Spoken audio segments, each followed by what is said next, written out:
This morning, the lesson from Luke 12 is, in many ways, it's a really familiar passage. We hear it generally from Matthew, where it shows up in the Beatitudes and the Sermon on the Mount.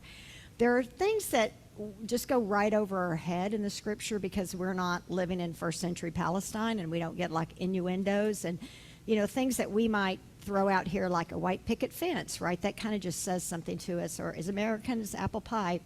And so there's in this text these kind of references that people in the kind of Greco-Roman world would have probably picked up on, like there's underneath this passage this idea of kind of considering the lilies, which was in some ways kind of a part of a cult of hope, a womanly cult of hope. It's a strange thing to think about, but the Roman Empire had different kinds of cults, and there was this symbol on the coin was of a woman like holding her skirt and looking at this lily. So there's kind of underneath here this kind of, what's going on here, and is there some kind of like reference to hope kind of coming through there?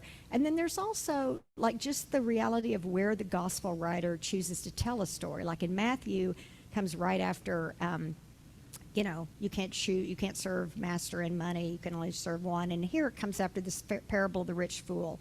So anyway, those things just kind of help us think about what are we looking for, and what is the light here that oddly from 2,000 years ago still speaks to us. So Jesus said to his disciples, "Therefore I tell you, do not worry about your life, what you will eat, or about your body, what you will wear.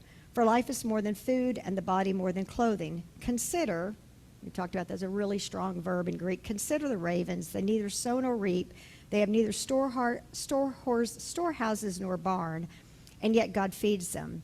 Of how much more value are you than the birds? And can any of you, by worrying, add a single hour to your span of life? If then you are not able to do so small a thing as that, why do you worry about the rest? Consider the lilies, how they grow.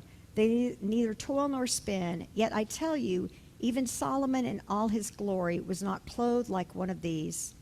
But if God so clothes the grass of the field, which is alive today and tomorrow is thrown into the oven, how much more will God clothe you, you of little faith?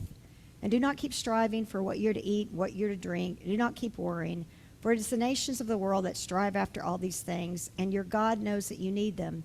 Instead, strive for God's kingdom, and these things will be given to you as well. Do not be afraid, little flock, for it is God's good pleasure to give you the kingdom.